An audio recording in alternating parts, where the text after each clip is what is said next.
Oh, welcome to tonight.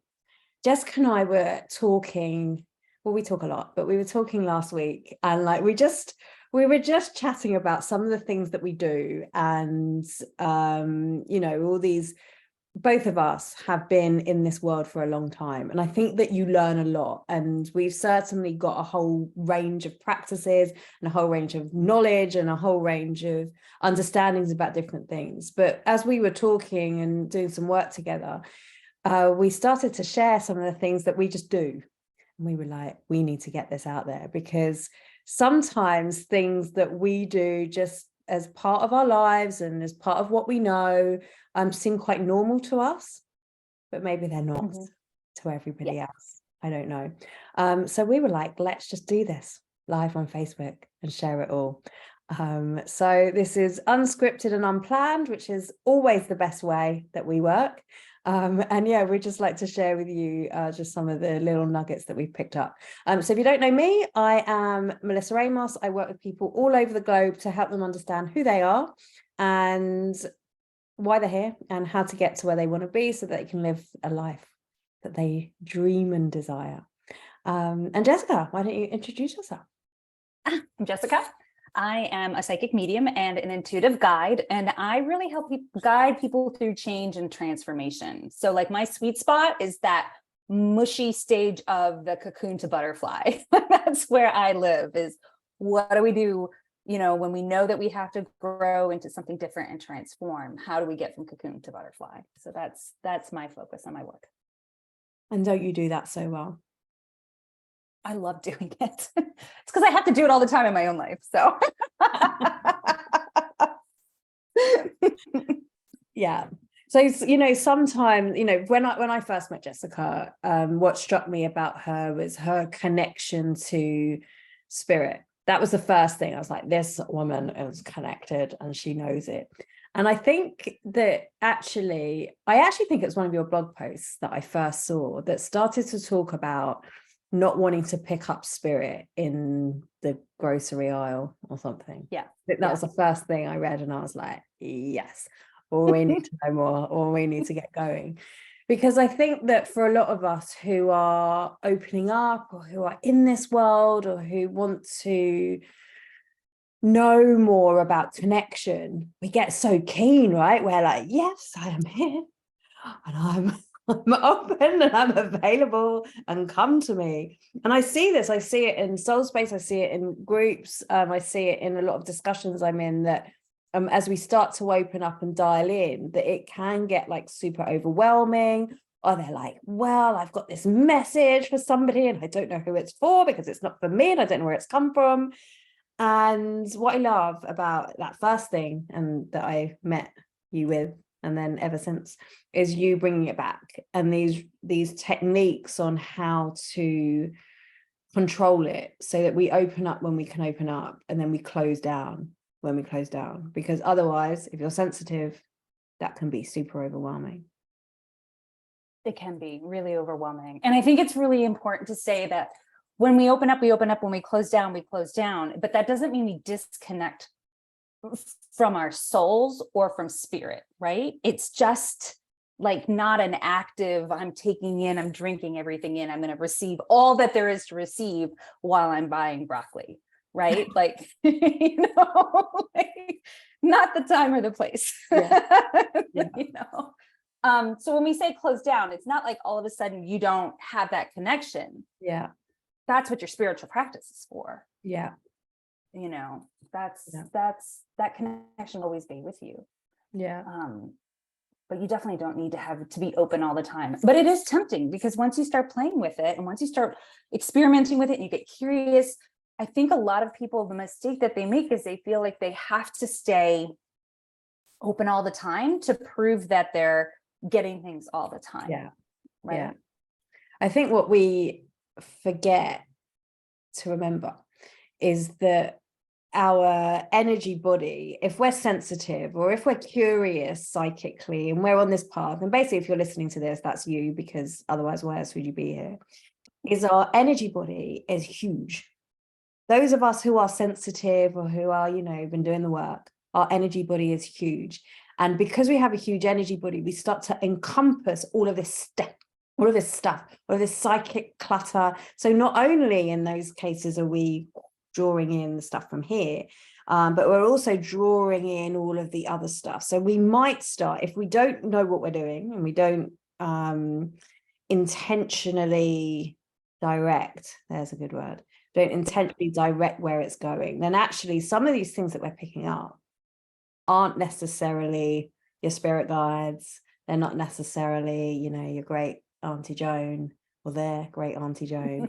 They're not necessarily, you know, the stuff that you really want to be getting guidance from. It might have been their argument with their husband that they just had yesterday, and their thing that they were talking about 10 years ago that they've still not let go of. Or even an argument that happened in the room 6 weeks ago that actually the energy's never been cleared. And we walk into this space and we're all open and we're like, oh, what's that funky stuff? And I think for me, it was this understanding that we could really direct this energy and go, okay, like the first thing is knowing what's mine and knowing what is not mine. Like that was a massive thing for me. Yeah. Once you start creating those, once you become aware, I think, isn't awareness the key? Once you become aware of those boundaries, then you notice when things sneak in. Yeah. You know, then you start to notice. And let's define spiritual practice, because I think that's really important. So how do you define spiritual practice? For me, well, depends how big or small you want to do it. For me, a spiritual practice is this conscious intention of understanding ourselves as an energy, or as an energy in human form, because we can't forget the human. And it is about having, it is a practice, it's about having certain maybe rituals or certain thoughts or certain tools or certain methods that we use to remind ourselves of that. Spiritual practice for me is not being super psychic, being in a meditation all day long, sitting on top of a mountain, omming. I mean, that is a practice, but it is not the definition of spiritual practice. Right. How about you? Right. I think it's tapping into that, to yourself, to your soul, to the divine. And how do you weave that into your everyday, right? How do you explore that more deeply? Yeah. You know, because I think once you start it, you can always go back, but once you start it, you're in it. Like it unfolds and you want to understand yourself more, and you want to understand your connection to spirit more, and you want to understand your soul's journey and your soul's blueprint and all of these things, right? You just want to know more. Yeah. But then there comes a time with your spiritual practice that, and this is where you and I are surprised, because I didn't realize that we're very similar, and I didn't realize people did it differently, I guess, until we were chatting, you know. But we bring it into our everyday. Yeah. So it's not this highly structured, like you said, highly structured thing where I'm going to sit on a mountaintop. And, you know, though it can look like that, mine is infinitely less formal. It's a very informal practice. Yeah. And it varies based on a lot of different factors, like what my intention is for that day, how much time I have. Yeah. Right. How human my day is looking. Yeah. Some days are with. Yeah. Who I'm with. Yeah. You know, it all varies, don't you think? 100%. And it's not you know, this whole thing about like being the monk at the top of the mountain, like to be fair, that's the dream. But it's not reality, right? It's not. It's like, and for me, one of the points is the first thing is that we are energy in human form. And I think for me that forms the basis of everything, because then we can understand that there is more at play than what we can physically see, however, or touch or feel. But it is what we can physically see, touch or feel that is having a direct impact on our experience, right? Mm-hmm. And it's not about bypassing that or ignoring that or going, oh, well, you know, that's not really happening because it's all just a figment of my imagination, right? Which maybe it is. And I think when you go real metaphysics, like it is, but still it's there, and for some reason or another it's manifested into your reality. And for me, it's the where I saw my growth and where really things started to change for me was when I realized that I could be in the thick of some crazy ass mental, situation. I could be in the storm and still be like, okay, I'm going to get through this and it's going to be okay. And when things don't, and sometimes things aren't okay, right? Sometimes things are really bad. And even in those moments, then, and you've been through them, it's then this kind of, okay, well, I can pull myself out of this because I have these practices and these understandings and this connection to help drive me forward. Ooh, I love that, because and I've been through things the last couple of years. Like if anyone was going to label Dark Night of the Soul, I say I was waiting around in that, right? However, at no point in time did I think it was not going to be okay.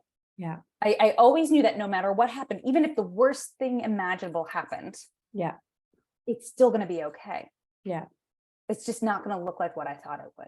And I don't think I would have been able to hold on to that spark of hope or that frame of mind. And it wasn't bypassing. I really believed I was going to be okay if I didn't have a really strong spiritual practice. Yeah. If it wasn't something that was an intricate part of who I am in every single day. Yeah. Because if you try to start your spiritual practice when shit is hitting the fan, that's not a great time to start.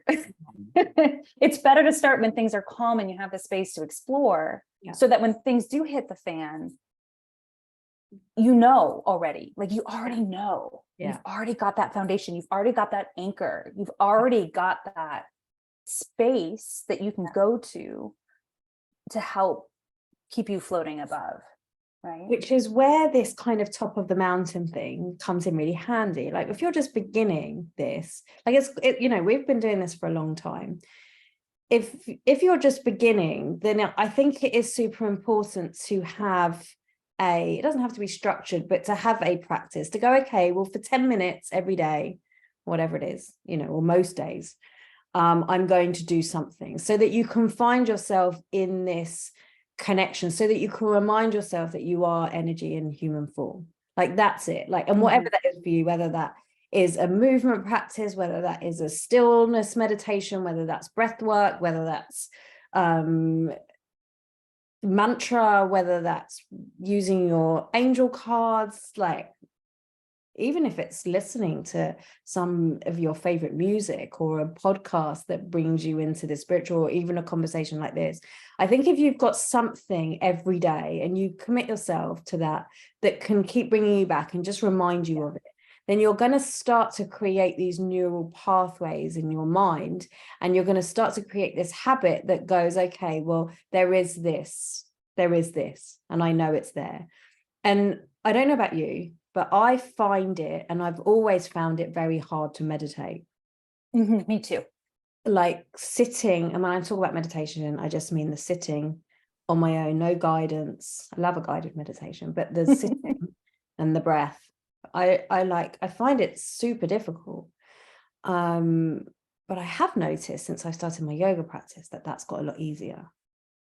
Yeah. If I noticed that too. Yeah. No, I was just thinking, you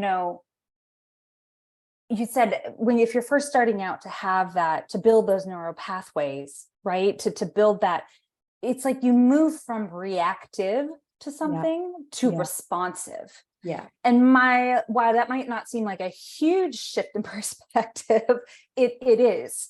Yeah. Right? Yeah. Reactive means it's out of your control, and whatever's coming up is coming up, and you're just letting whatever's happening around you control what's going on. Responsive means, okay, I can get enough space that things are still happening around me. Yeah. But I'm able to take a breath. I feel supported enough that I can respond rather than just react. Right? It's a different level. And I think that's the key, right? Yeah. That's what spiritual practice does. Yeah. One is infinitely less chaotic than the other. Yeah. I mean, you even think about the word react.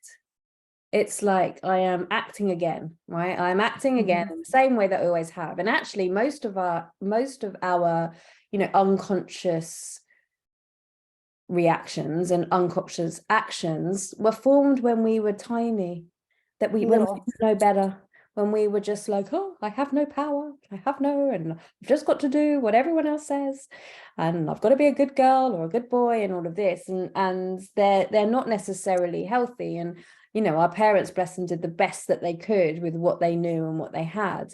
But as you come into a conscious awareness, and again, if you're listening to this conversation, you have a conscious awareness, otherwise you'd be listening to something else. We start to take responsibility for who we are. We start to take responsibility for our actions and for our reactions. And we go, okay, maybe there is a better way.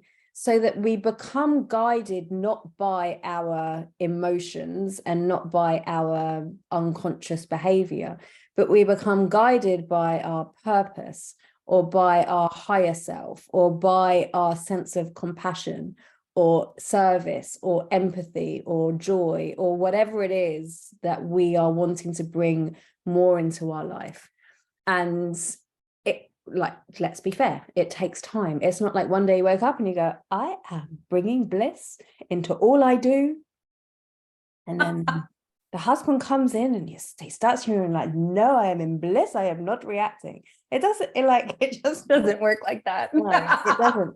But this is why you have practice when things are good. You create that and you're like, yeah, I'm going to sit and I'm going to make time for me. I love that. And listen, y'all, our spiritual practices look vastly different from each other's. Yours are going to look different from ours. They're a very unique thing, very unique thing that is based on really like what your desires are for that, right? Yeah. I mean, I think if you're trying to create your own spiritual practice, the first thing you have to ask yourself is, what is your intention for your practice? Like, what do you want to feel from your practice? Yeah. I think would be the first thing that I ask myself, because that changes on a day-to-day basis. Yeah. For me too. Some days I want to connect directly to spirit. I want to talk to my spirit guides. I want to talk to my angels. Yeah. I want the hot phone line to the other side. And then there's some days that I just want to sit in the energy of my soul, of the divine, of connection, and just drink that up. I don't necessarily want to be receiving messages. I just want to, boost that up. Yeah. And then, there are other days where if I'm working, that's a whole different spiritual practice that I do when I'm working, because it's a different intention, right? A totally different desire. 100%. But I think that no matter what, grounding, clearing, and protecting my energy are like at the forefront every day. It doesn't have to be for long, but like that's non-negotiable for me. Now that is the first thing, right, that I do. So we want to talk about bringing this into your everyday, and none of this conversation is do it this way because this is the way to do it. It's not. We do it differently. But for me, I would love to say that I wake up in the morning, right, and I have like a 20-minute meditation practice, and I go and I do the body brushing and I do the mantra, and then I stand on my head. I'd love to say that, but it would be a big fat lie. Yeah, me too. Yeah. But maybe just take that bit out and be like, I have this practice. It's not true. We'll come back to it like that was never me. However, knowing that you are an energetic being having a human experience from the moment you wake up in the morning changes everything, because it's not okay, I'm awake now, grab my phone, I'm going to see what's going on.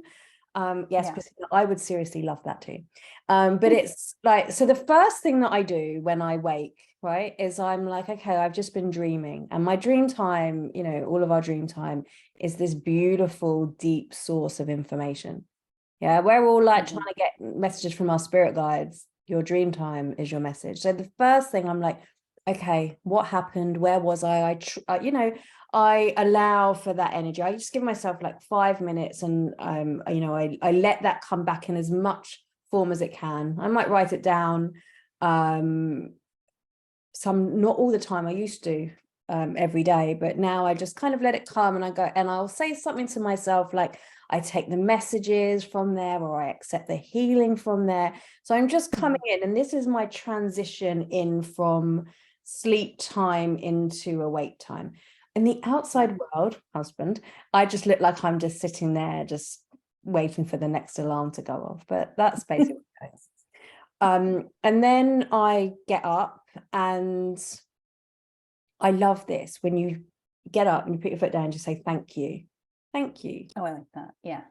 And or just something, and it's not always that, but just something to acknowledge that you've woken up, rather than what so many of us do is like, oh, the news comes on, or oh, what have I got going on today, or whatever.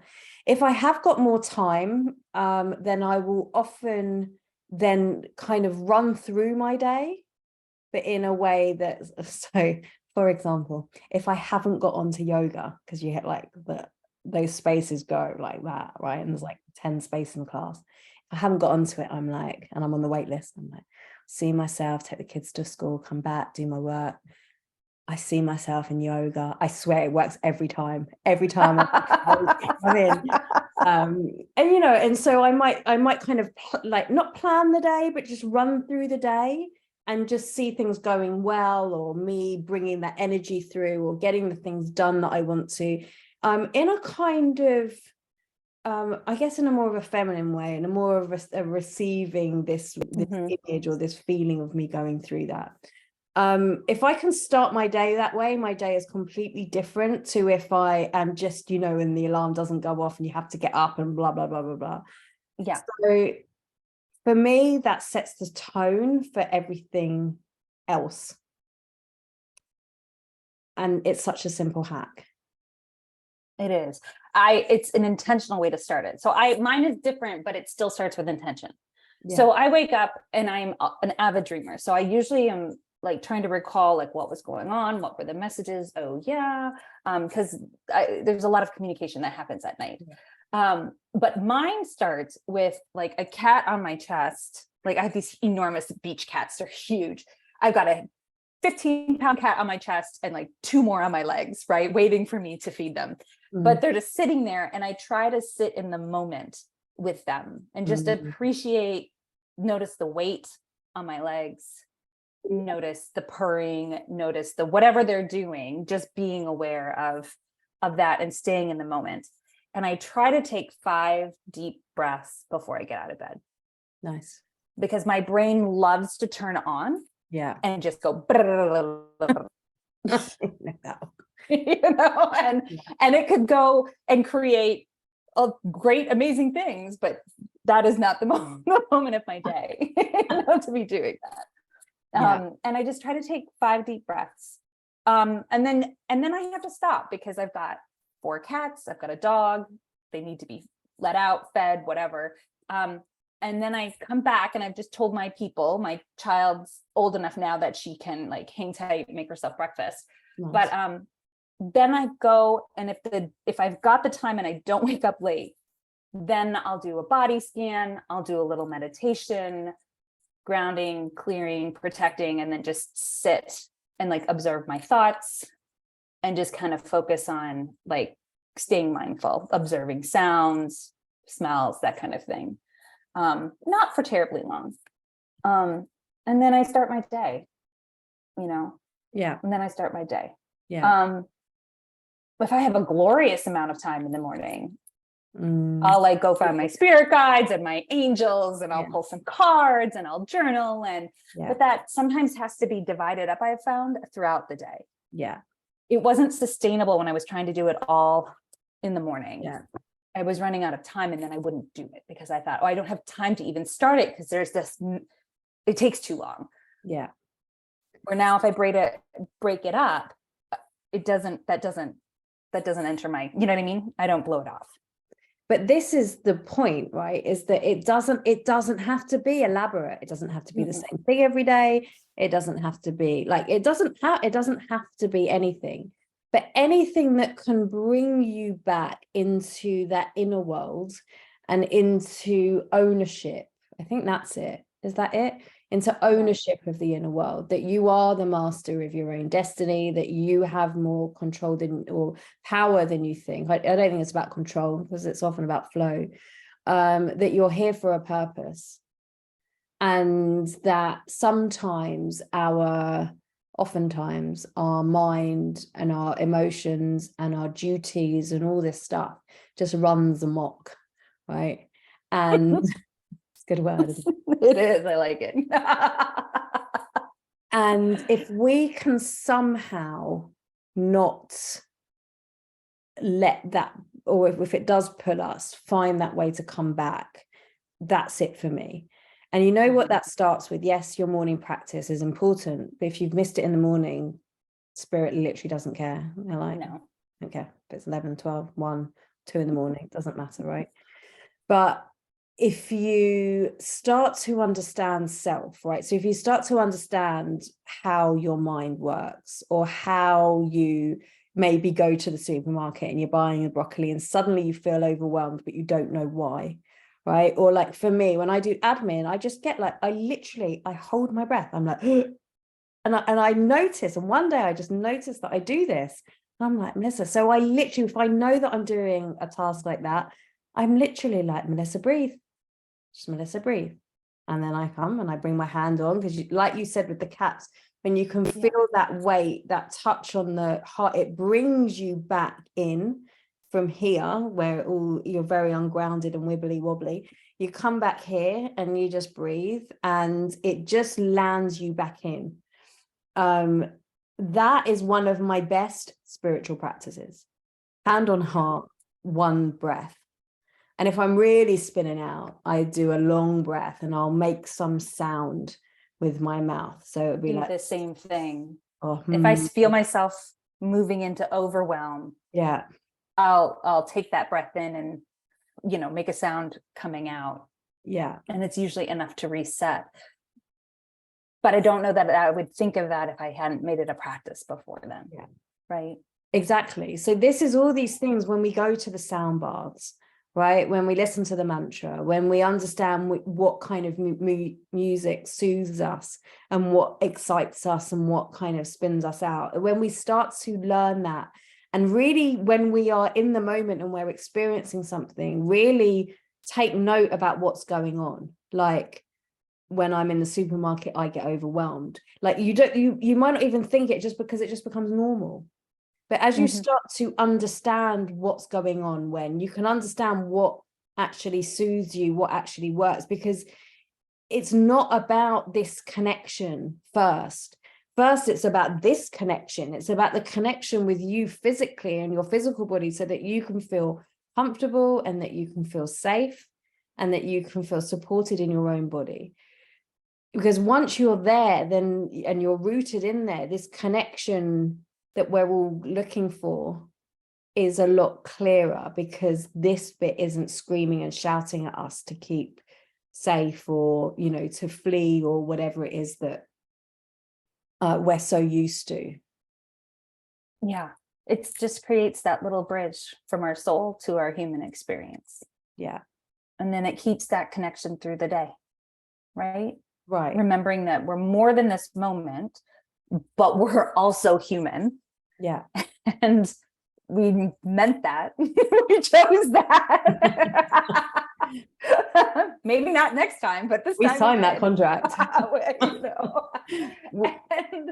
And it just is like that reminder, though, that like we can be both of those things. Life can be messy and we can be spiritual, Right. And here's how you combine them, and each of you finding your own unique way to do that, to remind yourself. Like at night when I go to bed, I just throw up like a thank you intention to angels, right? Yeah. And it's just like a reminder before I fall asleep. As I drift off, I'm just like chatting with them intentions, and it's a reminder that like, oh yeah, even at the end of the day, just you're more than the experience of today, whatever it was, good, bad, neutral.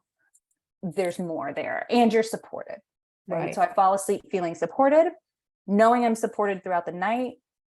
I wake up, do it all over again. You know? or repeat. But this Yeah. is the other, like, so it doesn't actually matter really what you've done over the last 24 hours, right?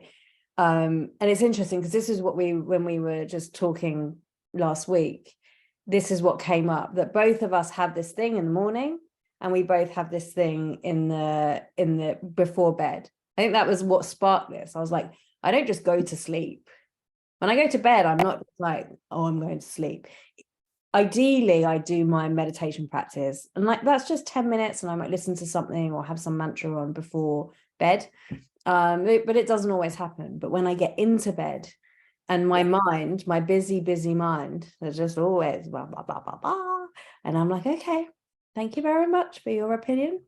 Now it's sleep time.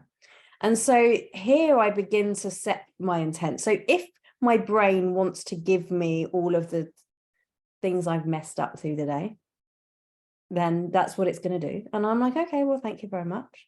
Thank you for leading me and guiding me how to do better. So when my brain starts to give me something, I will give it back a new task, right?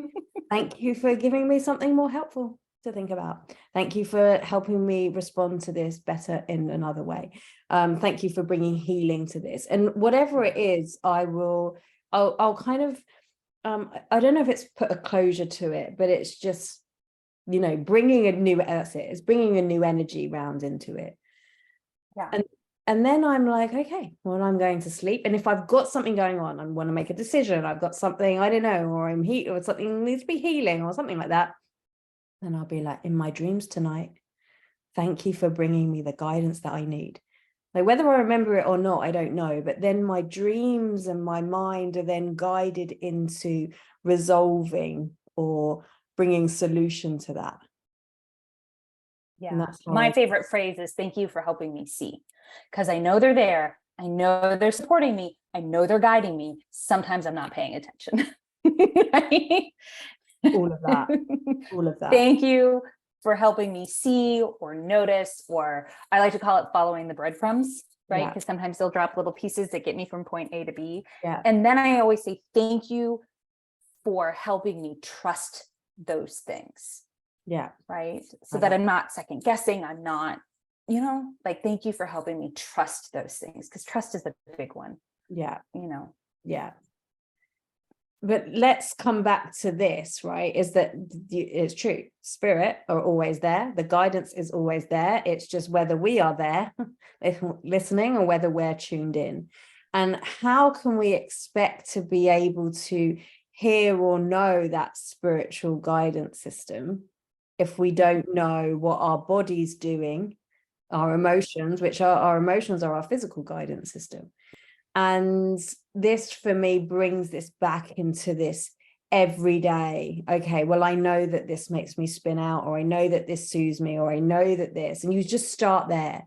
And then if you can find a practice, whatever that is, and there's 1,000 practices that you can do, but if you can find that practice that is easy, for you, that is a go-to for you, that can just help you go, okay, I am supported. My favorite one is I am grounded, I am connected, and I am protected. That's it. I'm going to say that. I'm grounded, I'm connected, I'm protected. And my other one, when I start my yoga practice every day, I say, like when we set our intent, I say, energy moves easily through me. Energy moves easily through me. That's it. That's it. That's all I need right now. Because I'm not grasping, I'm allowing, there's a whole load of reasons for that. And so I'm going to say to everyone who's watching, like, find your own, find a little mantra that and it doesn't have to be Sanskrit, it doesn't have to, it can be, but something. And if you can't find your own, if you're like, I do not know, and I can't find my own, you can use one of ours, or you can grab like a really cool, like angel deck, or a, you know, like this deck, right, that has a little saying on it, that has something that's, and use that. If you can't think of your own, use that, and just bring that into your intention, into your practice, and you will notice how having a focus outside of do will help you navigate what's going on in the moment. I love that you said that you have to find something that you want to do, that you enjoy doing, and that it's not so complicated that you won't do it, because if you don't do it, then it's not a practice. Yeah. No matter how divine feeling, or if you read it in a book, or if you saw it in a class or whatever, if it is not sustainable for you, it will never be a spiritual practice. If it does not resonate with you, it's never going to be a spiritual practice. Like, don't try to put a coat on that doesn't fit. Exactly. You know? I had a lady, Charlotte, come into Soul Space, and she does body work, and she was like, 5 minutes is better than no minutes. And I think that, I'm like, yes, 5 seconds of intention, 5 seconds of breath is better than none. 5 seconds of thank you, angels, for reminding me that you're here. Thank you, angels, or thank you, divine presence, for laying your hands upon this. Just something that just reminds you in any way, that reminds you that you are energy, that you are spirit, that you are soul, that you are divinity, living in the probably, I don't know, the hardest incarnation that we can. Right. But this brings me back to this, well, 2 things. One is this thing of the overwhelm. And I'd love for you just to talk a little bit on that. But the second thing is about this spiritual guidance system, this spiritual compass that we all have, and how we can access that daily. Yes.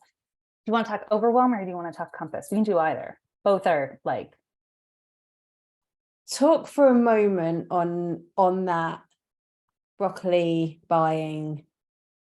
I've now got a spirit with me, and because I think that resonated with some people here, and we've said it a few times, and then we'll move on to that. Okay. So if I'm out and about, and I'm picking up something, right? That's what you're talking about. And I'm and I'm out and about. I simply close the freezer door for a second. No need to waste energy. And I just stand there and I close my eyes and I take a breath in. I don't care who's around me. I don't care if people are staring at me. Chances are they're not. I'm not that important, And I just call in, whether it's a guardian angel or a spirit guide or Archangel Michael, and I just ask them. I explain, especially because I pick up spirits, like dead people is usually what I'm picking up if I'm not aware. I'll just say, listen, this is not the time or the place, and you're going to have to go into my waiting room. I have a waiting room where I put energies and things like that. You'll have to go into my waiting room. And when I am ready to open the door to that, then we can have a conversation. And then I usually ask, my favorite is Archangel Michael, please remove any excess energy surrounding me, and then transmute it into love and send it to the people who need it most. I love that. That's one of my favorite ones. I think we heard that on a Kyle Gray angel talk of some sort. That sounds Kyle Gray. Yeah. Sounds like Kyle, doesn't it? That's how that's coming up next. Yeah. And so that's just and then I feel it lift, right? I feel it lift. Yeah. Yeah. And so that's how I kind of clean things up as I go, if it were to happen, For me, it tends to be energies that are on this plane that come to me if I'm not intentional. And I'm just be like, oh my God, it's just too much. I'm just overwhelmed. And so what I do is I just notice my energy body, like doing its thing. And I'm like, right, come back. And I will just imagine that. So I work with this thing called the Platinum Shield. So we work with this Merkaba energy. And it's like this living light, right? And I just imagine that my energy is coming back through this Platinum Shield and is cleaning as it comes in. So it's like I'm pulling my energy back through. And then I literally put my hands down, like by my sides, kind of like this. And I just imagine that it's all just dripping off me and dripping through me. And I thank Gaia, Mother Earth, for taking the excess energy and for renewing it and to taking it to where it wants to be. And then I just imagine that my connection is now up and down, and not up to spirit and to the waiting room and to all of that stuff, but up to my highest self and my highest connection. and then down into like past my earth star, so like just down into the earth. So it's like rather than whoop, drawing that in there, I'm drawing that in. I do the same thing. It's like an anchoring, right? Yeah. Like Yeah. keeping that channel clear and anchored, stable. Yeah. And then you can go ahead and like transmit that energy outwards if you want, because it's coming in. Which then when you've done that, then suddenly, like as if by magic, you're clear. Yeah, you have this clear transmission that the guidance that you're receiving is for you. Obviously, if you're working with a client, then you're going to bring things in, but that's not what we're talking about here, right? Then then you become this clear channel to be able to call in your spirit team, or your guidance team, and to then know that what is happening, because energy is there, and just like in the physical world, we're responding to it, right? So in energy world, it's the same thing, right? In energy world, our inner world, our inner realm is interpreting, that's a good word, is interpreting what's going on and what we're receiving. And so there's no way we're going to be able to activate and connect to this spiritual guidance system if like we've got everyone else's and their mother and brother and everything else going on in here. So cleanse first. And then it kind of opens up to this system that allows us to move and to follow those breadcrumbs and know they're breadcrumbs and not just fight or flight or another noise. Yeah. So talk on that for a minute. So one of my passions is thinking outside the box with spirit, right? Like you said, following the breadcrumbs. And this idea of, I like that you bring up fight or flight, and how do we figure out is it just brains and chemicals and hormones releasing and we're panicking, or is this a breadcrumb? Is this a real piece of information that I'm getting? Yeah. And I love what you said about before you do anything and trying to figure that out, just anchoring, right? That's the best thing you do is calm everything down. If it's still there, it's probably a message, right? Yeah. Calming that mind down. But one of the backup systems that I've worked with extensively over the past few years is my spiritual compass. Yeah. And this is like a spiritual guidance system that works in combination with your spiritual practice, right? They have a little bit different jobs, but they're very similar. And spiritual compass is about understanding what drives you, understanding, okay, no matter what happens around me, how can I find my true north again? How can I find my North Star, right? And the spiritual practice is what helps me get into the mind frame to tune into my compass. Yeah. Right. Because I could tune into my compass and it would be gibberish. Okay. Without my spiritual practice. But they're both pointing back to that North Star. They're both pointing back to that true north. Yeah. And I always tell people true north isn't always the same direction every single time. No. And that people think, oh, I have to replicate this. I have to replicate this again. I have to do this thing just the way that I did it before in order to go that same direction. Unlike the star, it moves based on where you are and what your intentions are and what you're valuing at that time and where you are emotionally and what's happening around you.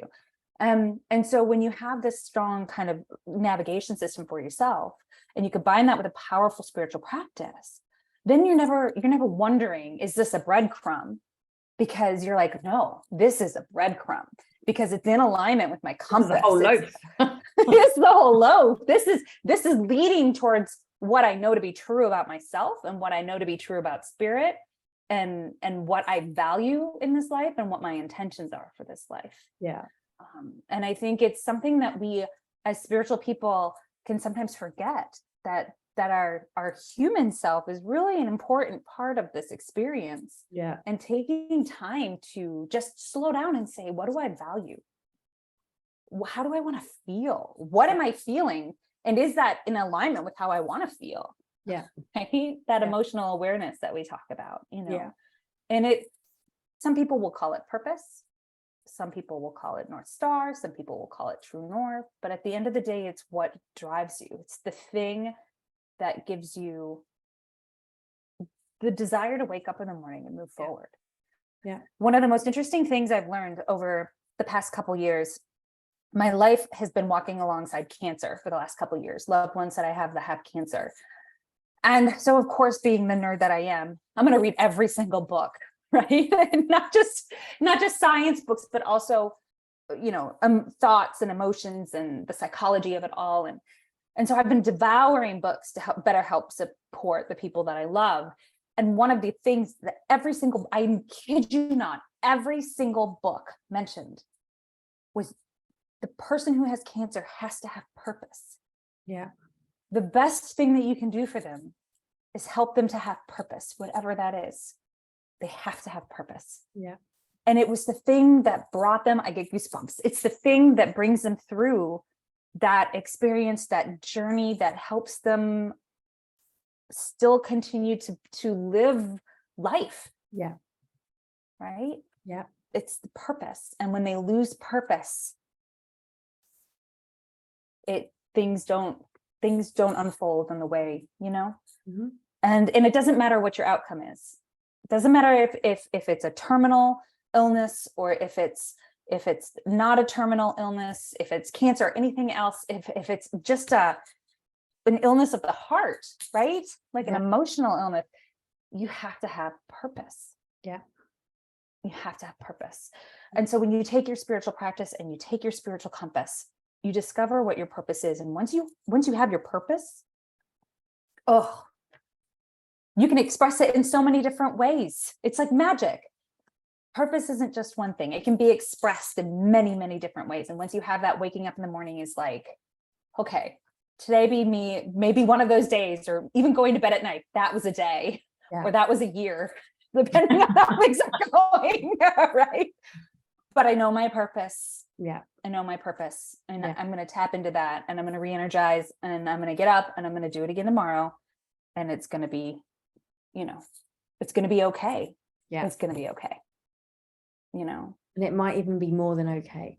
It might be more than okay. But some days you just have to land on no matter what happens tomorrow, we're going to do it. It's going to be okay. Yeah.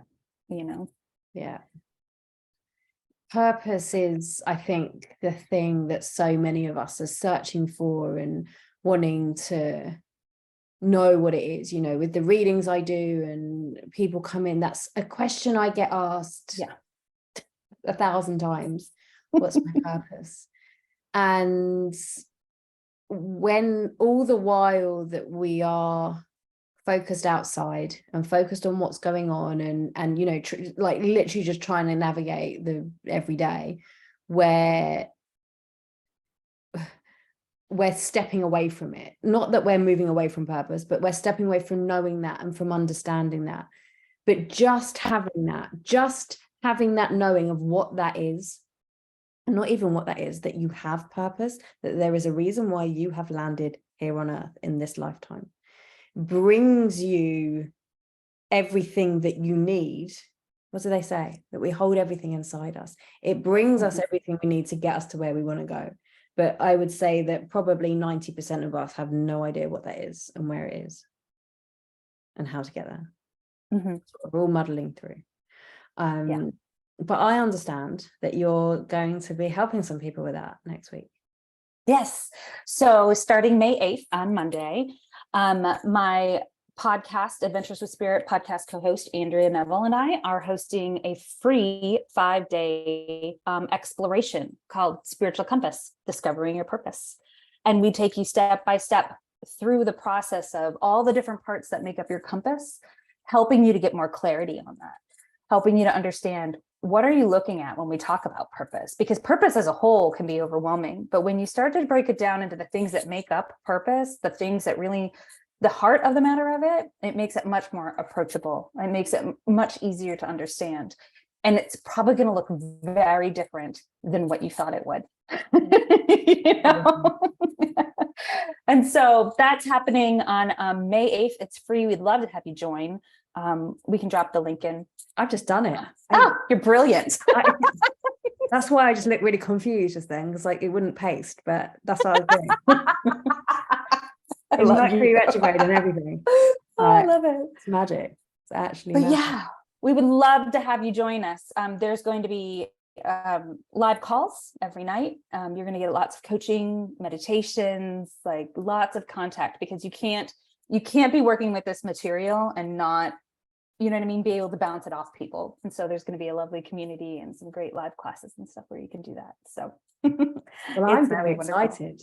And I'm going to say this, right? Jessica's been in Soul Space twice, three times, twice, something like that. 2 or 3. I like it. It seems like many times, because, and I say this because I know and I've seen it, how the members level up with their mediumship and their connection and all of that when you come in, and how they speak about you. And when new members come in, they're like, oh, you've got to watch Jessica's guest expert training and all of this. So I'm going to be there because I know that I'm going to learn loads, and I'll share this in Soul Space as well, so they can all come in. But do come join us. But we're also back, aren't we? In a couple of weeks, we're going to have a talk. We are, about ethics and intuition. Yeah. Okay, so that's happening also through Adventures with Spirit. And we're going to have a big panel with some of our friends where we are talking about the nitty-gritty of what it means to have ethics in a spiritual world, and what does that look like, and what are our ethics, and where does integrity come into play, and what do we mean by all of this. And we've got a great group of women coming in who do all different kinds of amazing things. We have a Strega witch coming in. We have she calls herself like a death walker, but she's a psychopomp. We have a psychopomp coming in. You're coming in with your amazing experience. Andrea is a medium, and she does trance and channeling. She's coming in. I'm bringing my spirit guides and angels and coming in. So it's going to be a really interesting conversation about what ethics mean over a large range of topics with women who have vast amounts of wisdom and experience. It's going to be fantastic. And that's, I think, May 27th. Yeah. It's a Saturday evening, UK, and morning, daytime, US. I'm excited about the conversation. I think it's something that, again, when I first met you and the work that we've done together, like it's always just really come across that it's like, how do we make this accessible, but respectful? And, you know, I think we just need to open up this conversation so that we can all keep on growing, and then keep on growing even more. So that'll be on Adventures with Spirit. Facebook page, right? Yep. And yeah, we'll send some details out very soon, so hopefully you can join us then. That'll be brilliant. Thanks for having me on today. Well, thank you for coming. Follow Jessica, follow Adventures with Spirit, listen to their podcast. It's amazing. I have been on there, and hopefully I will see you all in the practice group, which opens Saturday, right? Yes, it does. Amazing. Well, we'll see you all then. Thank you, everybody.